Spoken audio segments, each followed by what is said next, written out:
রাজধানীর বাড্ডায় বিএনপি নেতাকে গুলি করে হত্যা, জড়িতদের দ্রুত গ্রেফতারের দাবি পরিবারের। হত্যাকাণ্ডের কারণ খতিয়ে দেখছে পুলিশ। ওনার ব্যাপারে এরকম কোনো শত্রু যে ওনার এরকম ভাবে মাইরা থেকে যাব আমার জানা মতো এরকম নাই। ক্ষোভ হতাশায় বিস্মান করা 4 জুলাই যোদ্ধা শঙ্কামুক্ত, উন্নত চিকিৎসা পুনর্বাসনের দাবি, সহায়তায় পাশে দাঁড়িয়েছে বিএনপি। যে আমাদের ইমিডিয়েটলি আজকের ভিতরে আমাদের রেফার করতে হবে বিদেশে। তাদের এই গাফিলতির কারণেই তাদের এই সিন্ডিকেটে সাধারণ যারা আহত আছে এরা মনে করেন এই তাদের এই সিন্ডিকেটে ধামা পড়ে যাচ্ছে। আজ বাজারে আসছে নতুন নোট, থাকছে না শেখ মুজিবের ছবি, নকশায় যুক্ত হয়েছে ইতিহাস ঐতিহ্য, জুলাই অভ্যুত্থান। টাঙ্গাইলের এলেঙ্গা যমুনা সেতু মহাসড়কের কাজ শেষ হয়েছে মাত্র 40%। ঈদে ভোগান্তির সংখ্যা, নিরাপত্তায় বাড়তি প্রস্তুতি। ঈদে যাত্রী চাপ সামালতে সৈয়দপুরে মেরামত হচ্ছে 140 রেলকোচ, যুক্ত হবে বিভিন্ন আন্তনগর ট্রেনে, দিনগত রাত করছে কারিগররা। নেত্রকোনার সাদামাটির পাহাড়ে বাড়ছে পর্যটক সমাগম, যাতায়াত অবকাঠামো সংকটের বিড়ম্বনায় ভ্রমণ প্রেমীরা, শিল্পের বিকাশের নানা উদ্যোগ। এবং গাজা স্কুলে ইসরায়েলি বর্বর হামলায় নিহত 25, নিয়ন্ত্রণে নিয়েছে 77% এলাকা। নেতানিয়াহুকে নিষিদ্ধ করতে স্পেনের আহ্বান। দেখছিলেন শিরোনাম সংবাদ সকালের সঙ্গে আছি আমি আয়েশা বুবলি। এবার বিস্তারিত। রাজধানীর মধ্য বাড্ডায় বিএনপি নেতা কামরুল আহসান সাধনকে গুলি করে হত্যা করেছে দুর্বৃত্তরা। রোববার রাতে গুদারাঘাট এলাকায় ওই হত্যাকাণ্ডের ঘটনা ঘটে। জড়িতদের দ্রুত শনাক্ত করে গ্রেফতারের দাবি জানিয়েছে পরিবার। এদিকে হত্যাকাণ্ডের কারণ খতিয়ে দেখছে পুলিশ। AHML এর রিপোর্ট। রোববার রাতে রাজধানীর মধ্য বাড্ডার গুদারাঘাট 4 নম্বর রোড এলাকার একটি দোকানে বসেছিলেন কামরুল আহসান সাধন। এক পর্যায়ে মাস্ক পরা 2 ব্যক্তি তাকে লক্ষ্য করে এলোপাতাড়ি গুলি করতে থাকে। এতে মাটিতে লুটিয়ে পড়েন সাধন। ফাঁকা গুলি করতে করতে পালিয়ে যায় দুর্বৃত্তরা। পরিবার বলতে ওনার ওয়াইফ আর ওনার বোন, আর নাই কেউ এখানে। না, ওনার ওয়াইফও ওনারাও এরকম কিছু বলে নাই যে কোনো তার শত্রু আছে মেরে ফেলতে পারে, এরকম কোনো ধারণা তার থেকেও আমরা পাইনি। বা আমার সাথেও তো ক্লোজ ছিল বা সবসময় কথা হতো, এরকম কোনো কথা কখনো শুনিনি। ওনার বাড়ি আমাদের বাড়ি এক জায়গায়, আমাদের পাশের গ্রামে ওনাদের বাড়ি, তো সবসময় যোগাযোগ থাকতো আর কি। এমনি ওনার শত্রু থাকতে পারে, আমরা ওইদিকে গেলে দেখতাম, কথা বলতাম, চা খাই চলে আসতাম, কিন্তু শত্রু টত্রু এমন কিছু দেখি না। এখন এমনও কী কারণে হয়েছে এটা তদন্ত করে পুলিশে এটা জানাবে, এটা তো আর আমরা কিছু জানি না। গুরুতর আহত অবস্থায় দলীয় নেতাকর্মী ও স্বজনরা তাকে জাতীয় হৃদরোগ ইনস্টিটিউটে নিলে মৃত ঘোষণা করেন চিকিৎসক। হত্যাকাণ্ডের কারণ ও কারা জড়িত সে বিষয়ে নিশ্চিত নয় পুলিশ ও পরিবারের সদস্যরা।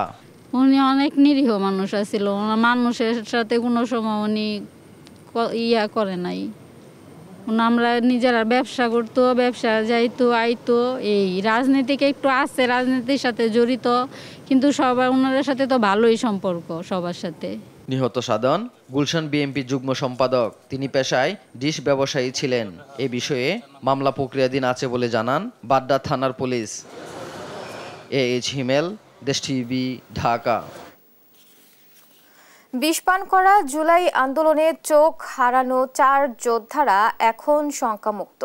তারা রাজধানীর শহীদ সোহরাওয়ার্দী মেডিকেল কলেজ হাসপাতালে চিকিৎসাধীন।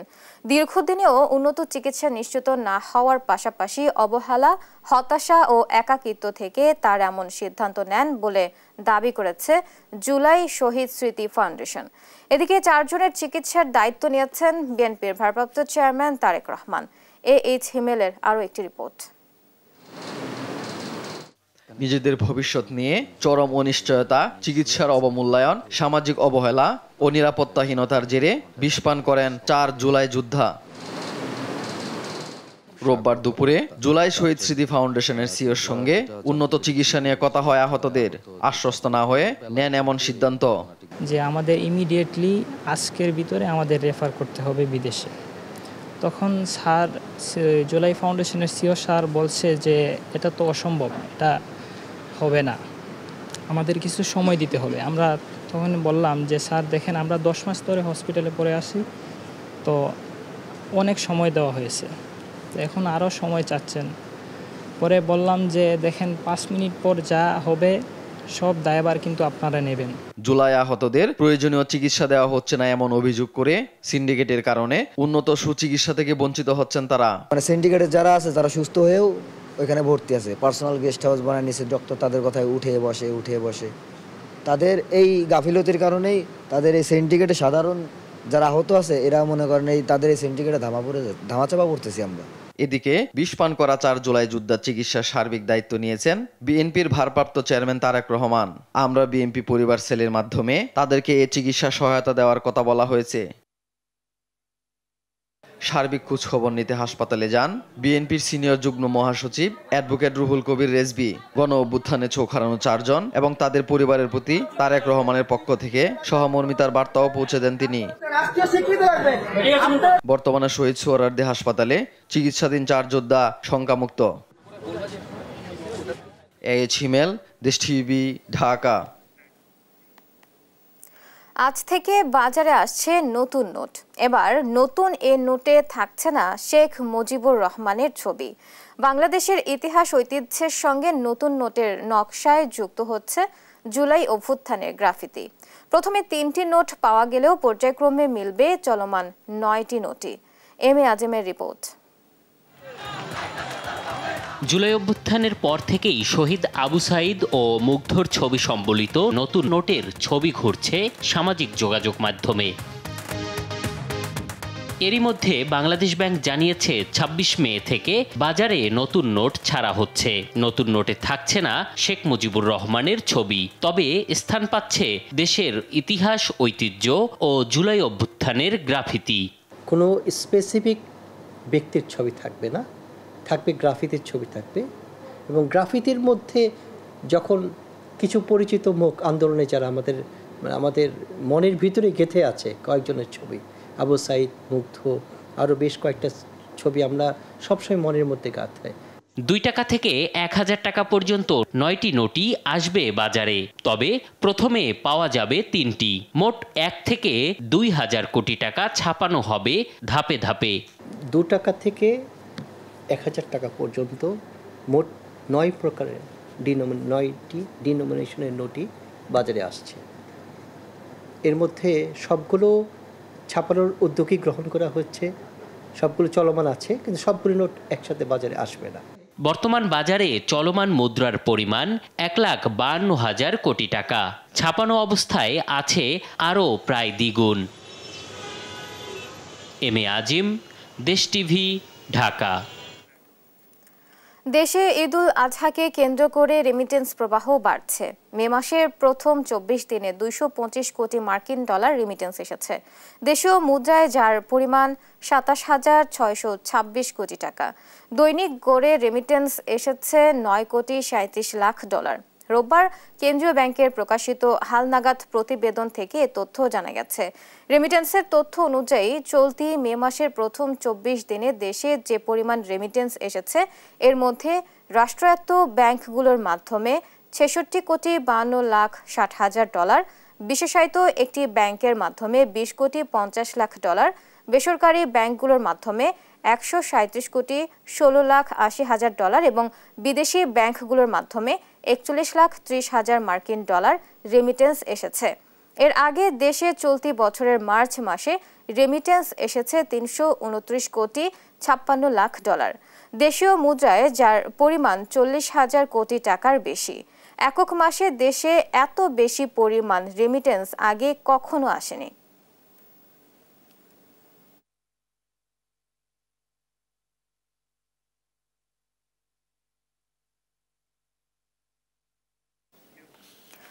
আগামী 7 জুনকে ঈদুল আজহার দিন ধরে ট্রেনের অগ্রিম টিকিট বিক্রি শুরু করেছে বাংলাদেশ রেলওয়ে। ঈদ উপলক্ষে ঘরমুখ মানুষের এই যাত্রায় 5 জুনের ট্রেনের টিকিট বিক্রি হচ্ছে আজ সকাল 8টায় বাংলাদেশ রেলওয়ের পশ্চিমাঞ্চলে চলাচল করা ট্রেনগুলোর আসনের টিকিট বিক্রি শুরু হয় এবং দুপুর 2টায় বিক্রি শুরু হবে পূর্বাঞ্চলে চলাচল করা ট্রেনগুলোর টিকিট। যাত্রীদের সুবিধার্থে শতভাগ আসনের টিকিট অনলাইনে বিক্রি করা হচ্ছে। এবার শুধু ঢাকা থেকে দেশের বিভিন্ন গন্তব্যে যাওয়া আন্তঃনগর ট্রেনগুলোর মোট আসন সংখ্যা থাকছে 33,315টি।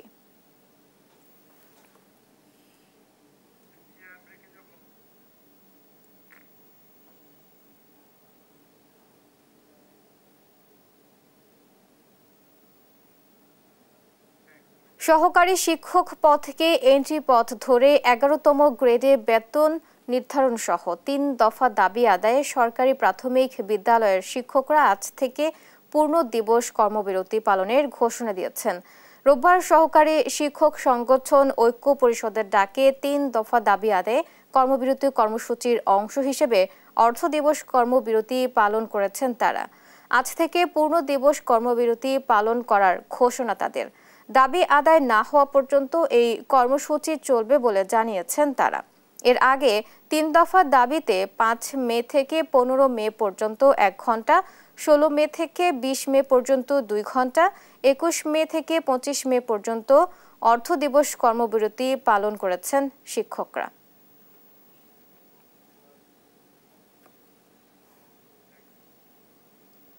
সাসেক 2 প্রকল্পের আওতায় ঢাকা-টাঙ্গাইল যমুনা সেতু মহাসড়কে প্রায় 4 বছরে মাত্র 40% কাজ শেষ হয়েছে। এতে মহাসড়কে অতিরিক্ত যানবাহনের চাপসহ নানা কারণে আসন্ন ঈদে ঘরমুখ মানুষের যানজটে চরম ভোগান্তির শঙ্কা করছেন চালকরা। তবে নির্ধারিত সময়ের মধ্যেই কাজ শেষ করার দাবি প্রকল্প পরিচালকের। ঈদে ভোগান্তি লাঘবে যমুনা সেতুতে আলাদা মোটরসাইকেলের বুথ সহ উভয় পাশে অতিরিক্ত 6টি বুথ বাড়ানো হবে বলে জানায় যমুনা সেতু কর্তৃপক্ষ। অভিজিৎ ঘোষের তথ্য ও ছবিতে জানাচ্ছেন আব্দুল্লাল মারুফ। সাসেক 2 প্রকল্পের আওতায় টাঙ্গাইলের এলেঙ্গা থেকে যমুনা সেতু পর্যন্ত ফেজ 5 অংশে 4 বছরে কাজ শেষ হয়েছে মাত্র 40%। ঢাকা-টাঙ্গাইল যমুনা সেতু মহাসড়ক দিয়ে উত্তরাঞ্চলের 23 জেলার লাখ লাখ মানুষ চলাচল করে। আসন্ন ঈদে 4 লেনের কাজ শেষ না হওয়ায় কয়েক গুণ বেশি যানবাহনের চাপ সহ নানা কারণে চরম ভোগান্তির শঙ্কা করছেন চালকরা। রাস্তা তো কাবল হইতেছে, এত দেরি করে কাজ করে এভাবে করে গাড়াগাড়ি রপ্তানি দিকটা তো মনে করেন জামে ঘন্টার পর ঘন্টা খাড়া থাকুন নাকি। বছরের পর বছর তো কাজগুলো আটকে রাখতেছে, এই কারণে আমাদের একটু ভোগান্তি হচ্ছে। কাজ যদি দ্রুত করতো তাহলে আমাদের জন্য সুবিধা হতো। ঠিকাদারে কোনো কাজ করতেছে না, আর কাজ করলে তো এত তাড়াতাড়ি কাজ হয়ে যেত। 2021 সালে শুরু হওয়া কাজ 2025 সালের মধ্যে শেষ হওয়ার কথা, কিন্তু এখনো বেশিরভাগ কাজ বাকি। তারপরও ঈদে ভোগান্তি লাঘবে 4 লেনের সুবিধার কথা বলছেন প্রকল্পের কর্মকর্তারা। 4 লেন নিশ্চিত থাকবে এবং সাথে কিছু বাসবে আছে, যে বাসবেগুলো আমরা হলো যে ঈদের আগে আমরা কমপ্লিট করে দেবো। আমাদের লোকজন অক্লান্ত পরিশ্রম করতেছে যাতে কোনো ধরনের কোনো জ্যাম এবং হলো যে কোনো সমস্যা না হয়।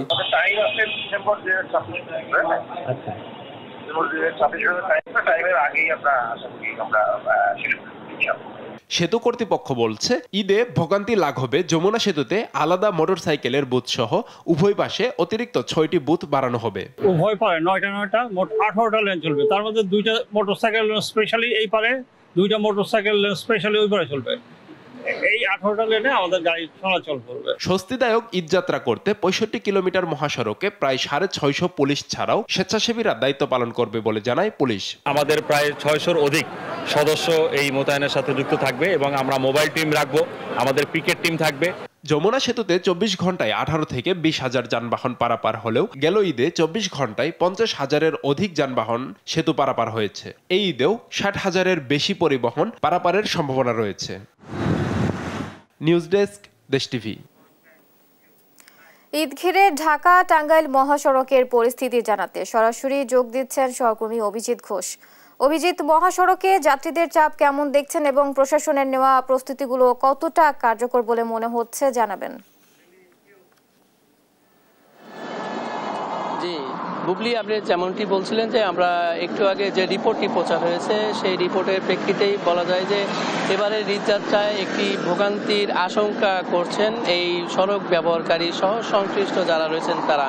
এবং পুলিশ বলছে যে এবারের যে ঈদযাত্রা সেই ঈদযাত্রা তাদের নির্বিঘ্ন করতে তারা বিভিন্ন ধরনের উদ্যোগ গ্রহণ করেছেন এবং বলছেন যে এই ঢাকা-টাঙ্গাইল যমুনা সেতু মহাসড়কে 600-র অধিক পুলিশ মোতায়েন করা হবে বিভিন্ন পয়েন্টে এবং এই পুলিশগুলো যে মহাসড়কে যাতে যানজট সৃষ্টি না হয় এবং অনেক ধরনের অপ্রীতিকর যে ঘটনা ঘটে সেটি যেন না ঘটে এর জন্য তারা বিভিন্ন ধরনের উদ্যোগ নিয়েছে। পাশাপাশি যমুনা সেতু কর্তৃপক্ষ তারাও বিভিন্ন উদ্যোগ নিয়েছে। তারা এই সেতুর উপরে যে দুর্ঘটনা কবলিত যে পরিবহনগুলো থাকবে সেগুলো সরানোর জন্য রেখার ব্যবস্থা সহ সেতুতে টোল আদায়ের বাড়তি বুট টোল চালু করা হবে এবং সেই বাড়তি বুট টোল দিয়ে মোটরসাইকেল সহ অন্যান্য পরিবহন পারাপার হতে পারবে। এবং পাশাপাশি হাইওয়ে পুলিশ বলছে যে তারা এবারে ঈদযাত্রায় যাতে মানুষের স্বস্তি মিলে সেই ধরনের উদ্যোগ তারা নিয়েছেন এবং তারা বলছেন যে এবারের ঈদযাত্রা গতবারের যে ভোগান্তি ছাড়া ঈদযাত্রা হয়েছে এবারও তারা বলছেন যে এবারও সেই ঈদযাত্রা স্বস্তিদায়ক হবে।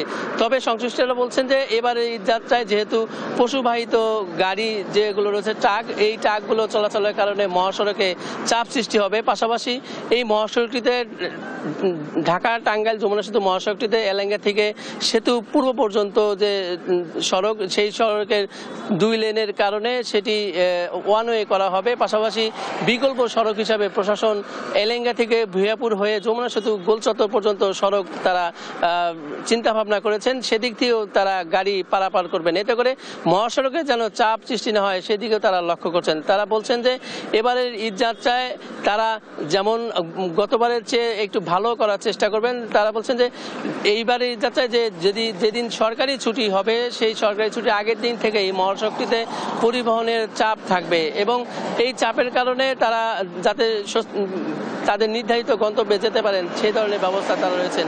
এবং পাশাপাশি বলছেন যে এই মহাসড়কটিতে এই ডাকাতির ঘটনা ঘটেছে, গত ঈদেও কিন্তু এই ঈদ যাত্রার আগে একটি ডাকাতির ঘটনা ঘটেছিল। এবারও সম্প্রতি কয়েকদিন আগেই এই বাস ডাকাতি এবং শ্লীলতাহানির ঘটনা ঘটেছে এই টাঙ্গাইলে।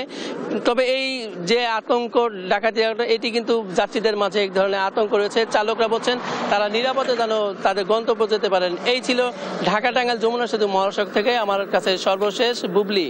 অভিজিৎ, আপনাকে ধন্যবাদ। দর্শক, ঢাকা টাঙ্গাইল মহাসড়কের যাত্রীদের আগাম চাপ নিয়ে বিস্তারিত জানাচ্ছিলেন সহকর্মী অভিজিৎ। ঈদে ঘরমুখ মানুষের চাপ সামলাতে দেশের বৃহত্তর রেলওয়ে কারখানা নীলফামারীর সৈয়দপুরে মেরামত করা হচ্ছে 140টি রেল কোচ। এসব কোচ সংযুক্ত করা হবে বিভিন্ন আন্তনগর ট্রেনে। জনবল সংকট থাকলেও 45 কর্মদিবসে কোচগুলো মেরামতের লক্ষ্যে কাজ করছেন শ্রমিক কর্মচারীরা। টুম্পা আফরোজের রিপোর্ট।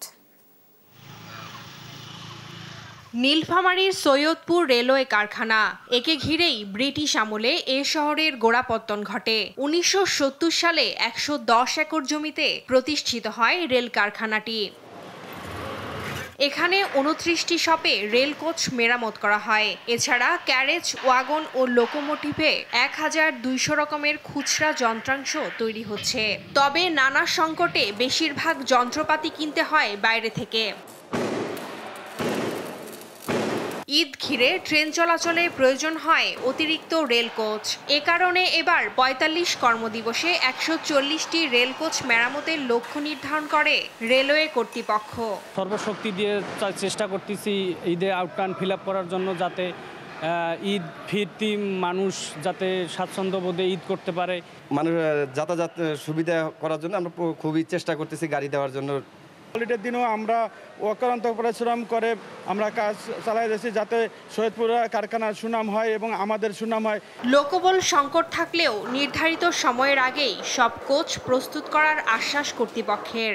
আমরা এবারে ঈদুল আজহাতে প্রায় 100টি কোচ লক্ষ্যমাত্রা হাতে নিয়ে ইতিমধ্যে 60% অর্থাৎ 60টি কোচ আউটরান দিতে পেরেছি। ইনশাল্লাহ আগামী দিনগুলোতে আমরা বাকি কোচগুলো আউটরান দিতে পারব। কারখানার বিভাগীয় তত্ত্বাবধায়ক জানান, ঈদে ঘরমুখ মানুষের যাতায়াত নিরাপদ করতে অতিরিক্ত সময় কাজ করছেন তারা। এরই মধ্যে 91টি কোচ মেরামত শেষে রেলওয়ে ট্রাফিক বিভাগকে হস্তান্তর করা হয়েছে। তা আশা করি আগামী কোরবানি ঈদ আমরা 100টি কোচের আউটরান প্রোগ্রাম নিয়েছি, 100টি কোচ রক্ষণাবেক্ষণ করে দিব, যার মধ্যে ইতিমধ্যে 60টি কোচ আউটরান হয়ে গিয়েছে। বাকি 40টি কোচ আগামী 17 কর্মদিবসে আমাকে আউটরান দিতে হবে। জনবল নিয়োগ ও অর্থ বরাদ্দ পেলে প্রাণ ফিরে পাবে দেশের বৃহত্তম সৈয়দপুর রেলওয়ে কারখানা। নিউজ ডেস্ক, দেশ টিভি। মানিকগঞ্জের ঘিওর উপজেলার বৈকুণ্ঠপুরে কালীগঙ্গা নদীর উপর নির্মিত সেতুটি যেন একা দাঁড়িয়ে থাকা এক পরিত্যক্ত কাঠামো। উভয় পাশে নেই কোনো সংযোগ সড়ক, নেই কোনো যানবাহন বা মানুষের চলাচল, অথচ এটি তৈরি হয়েছে 34 কোটি টাকারও বেশি ব্যয়। 3 বছর পেরিয়ে গেলেও শুধুমাত্র ভূমি অধিগ্রহণ জটিলতায় একদিনের জন্য ব্যবহারযোগ্য হয়নি সেতুটি। সহকর্মী আব্দুল আলিমের পাঠানো তথ্য ও ছবিতে জানাচ্ছেন অঙ্কন চৌধুরী। 2018 সালে মানিকগঞ্জ শহরের সঙ্গে ঘিউরের বিভিন্ন গ্রামের সঙ্গে সংযোগ স্থাপনে এলজিইডির 34 কোটি টাকা ব্যয়ে সেতু নির্মাণ কাজ শুরু করে। 2022 সালে 365 মিটার দৈর্ঘ্য সেতু নির্মাণ সম্পন্ন হয়, কিন্তু সংযোগ সড়ক না থাকায় স্থানীয়দের কাছে এটি বেওয়ারি সেতু নামে পরিচিত। ফলে প্রতিদিন 50 গ্রামের মানুষ এখনও নদী পারাপার হচ্ছে খেয়া নৌকায়। 630 মিটার সংযোগ সড়কের জন্য প্রয়োজন 6.20 একর জমি, কিন্তু 69 জন মালিক ক্ষতিপূরণ না পেয়ে জমি ছাড়ছেন না, ফলে কাজ শুরু করা যাচ্ছে না। মালিকরা বাধা দিচ্ছেন এবং এলজিডি জমি বুঝে না পাওয়ায় কাজ বন্ধ রেখেছে। 15-20 হাজার মানুষের মতন আমরা এখন চলাচল করতে পারতেছি না, ব্রিজের রাস্তার কাজ হইতেছে না। তো আমাদের সরকার একটা আবেদন থাকবে, সেটা হলো যত দ্রুত আমাদের ব্রিজের কাজটা সম্পন্ন করে। ব্রিজ নেই বলে অনেক কষ্ট হয় যাওয়া আসায়, এর জন্য ব্রিজটা খুবই দরকার আমাদের। ব্রিজটা হয়ে রয়েছে কিন্তু রাস্তার কারণে আমরা উপর যাইতে পারি না, এটাই আমাদের সমস্যা। মূল ব্রিজের কাজ শেষ, সংযোগ সড়কের কাজ ভূমি অধিগ্রহণের জন্য আটকে আছে। দ্রুত সমাধানের চেষ্টা চলছে বলে জানিয়েছেন ঠিকাদারি প্রতিষ্ঠান। এলজিডি অফিস বেশি একটা ভূমিকা নেয় নাই, তারপর বলার পরে ওরা বলছে যে জমি অধিগ্রহণ করে দিচ্ছি, আজকে দেবে কালকে দেবে, করতে করতে জমিটা আজ পর্যন্ত আমাদের বুঝাইয়া না দেওয়ার কারণে, বুঝ না পাওয়ার কারণে আর কি কাজটা হচ্ছে না আর কি। ভূমি অধিগ্রহণ চূড়ান্ত পর্যায়ে রয়েছে, বরাদ্দ পেলেই সমস্যা সমাধান হবে বলে জানান এলজিইডির নির্বাহী প্রকৌশলী। আমরা আশা করছি যে জুন মাসের মধ্যে আমরা জেলা পরিষদ মহোদয় বরাবর টাকা দিতে পারবো।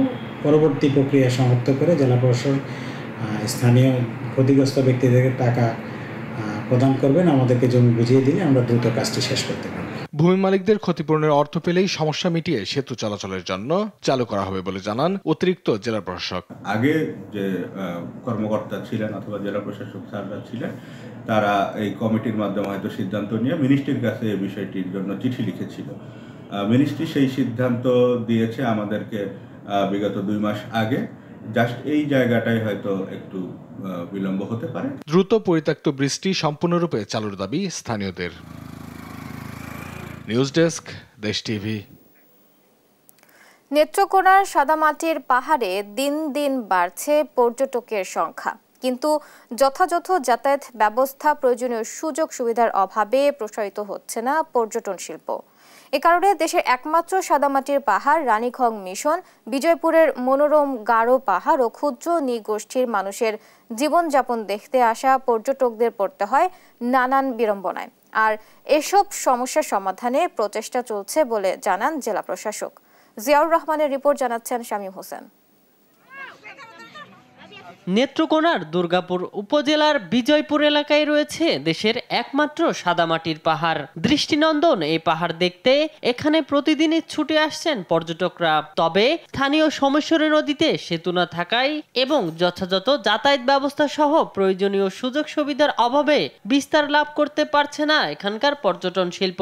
সীমান্তের এই পর্যটন এলাকা দেখতে আসা মানুষদের পড়তে হয় নানা রকম ভোগান্তিতে। পর্যটন এলাকা হিসেবে ঘোষণার জন্য বহুত আগে থেকে কাজ করতে হয়েছিল, কাজ করতেছিল, কিন্তু কি কারণে যে অদৃশ্য কারণে সেটা বন্ধ হয়ে গেল আমার এই মুহূর্তে আমার জানা নেই। সিকিউরিটির ব্যবস্থাটা ভালো থাকে, আমরা যেন এসে নিরাপদ বোধ করি, অনেকেই ফ্যামিলি নিয়ে আসে, এটাই চাই। দূর দূরান্ত থেকে আসা পর্যটকদের বিশ্রাম ও খাবারের জন্য উন্নত মানের কোনো হোটেল না থাকায় তাদের পড়তে হচ্ছে দুর্ভোগে। প্রয়োজনীয় সুযোগ সুবিধা বাড়ালে জেলার সীমান্ত এলাকায় পর্যটকদের আগমন আরো বাড়বে বলে দাবি স্থানীয়দের। মাটি পাহাড়, সাদামাটি পাহাড় যদি না আসে তাহলে তো বোঝা যায় না যে পাহাড়ের অনুভূতি কিরকম হয়, পাহাড়ের সৌন্দর্য। এত এই জায়গায় আসলে তো বোঝা যায় সৌন্দর্য কাকে বলে। এখানে চীনামাটির পাহাড়, এখানে উপজাতিদের বৈচিত্র্য জীবন এবং এখানে যে প্রকৃতির সৌন্দর্য, সেই সৌন্দর্যকে আপনি কি বলবো, আপনি যতক্ষণ না অবলোকন করবেন, না অনুধাবন করবেন, আপনি ততক্ষণ বুঝতে পারবেন না এটা কি জায়গা। এটা ভূস্বর্গ বলতে পারি আমরা আমাদের এই অঞ্চলে। রাস্তাগুলির অবস্থা অত্যন্ত খারাপ।